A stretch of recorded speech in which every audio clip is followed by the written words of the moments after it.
This is Dr. Pieczenik. Today I want to talk about all the so-called scientists and doctors who are refuting what our president is doing and saying. Number one, the president of the United States has the right to say exactly what he wants. If he believes hydroxychloroquine works, that's fine. It does work if some people don't have the side effects. It turns out, as I said before, that I took Zithromax and it worked for pneumonia that I had in January. What does not work is the CDC, FDA, HHS, and we've been over that. Then there's a new entity that comes in, the so-called representative of science and medicine, Dr. Patricia Harris, the first African-American woman to head up the American Medical Association. For those of you who want to know something about me, I never belonged to the AMA. I would never join the AMA. It's a corrosive, corrupt institution that has no basis in science.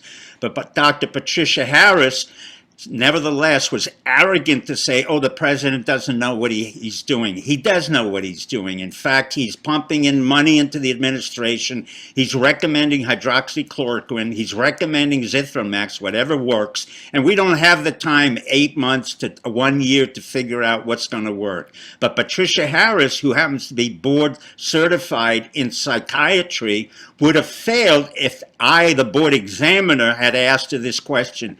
Tell me exactly how opioid works and tell me exactly how people got addicted, and why is it that you and many other psychiatrists created a whole opioid crisis where 400,000 people died thanks to Oxycontin and the Sackler family and Purdue Pharmacy, and 2 million heroin addicts were created. I don't think she could answer that, and I think I would have busted her. In turn, I just want to thank all those physicians who, like myself, have used hydroxychloroquine and or Zithromax or Cipro.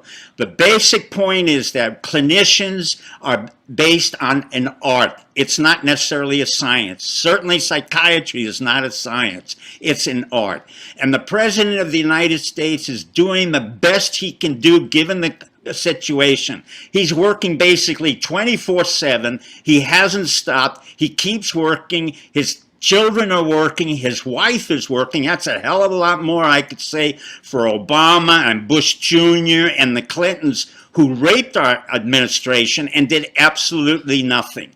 Let me explain something to you. We will eventually have what you want, the cure. There's a anti-flu vaccine that's developed by Fujiyama in Japan called Avigan, A-V-I-G-A-N. It's a medication, it's a vaccine, whatever way they want to distribute it, that will hit the Ebola virus, that will hit the flu and the coronavirus. The Japanese are way ahead of us. It was tried in Wuhan and it works. But we don't have that kind of time right now to wait a year or 2 years. The president is correct to say, now's the time to try all the drugs that we think might work. Let me give you a little clue. We still don't know how aspirin works. And if aspirin has never had a controlled study, we wouldn't have had aspirin, and we've never had a controlled study on aspirin. By the way, the flu vaccine that everybody is mandated to take every year is worthless. And that's the same CDC that creates that flu vaccine that's worthless. So let's give Trump some recognition, and let's support him. Let's support Jared Kushner. Let's support Mnuchin, who has done an excellent job of providing the cash flows for doctors, dentists, and others who cannot work at this point or have to dismiss all of their workers. Remember, America is a great country. Trump has said, make America great, and that's what he's going to do, and that's what he believes in. So leave him alone and mind your own business. Thank you, and good luck.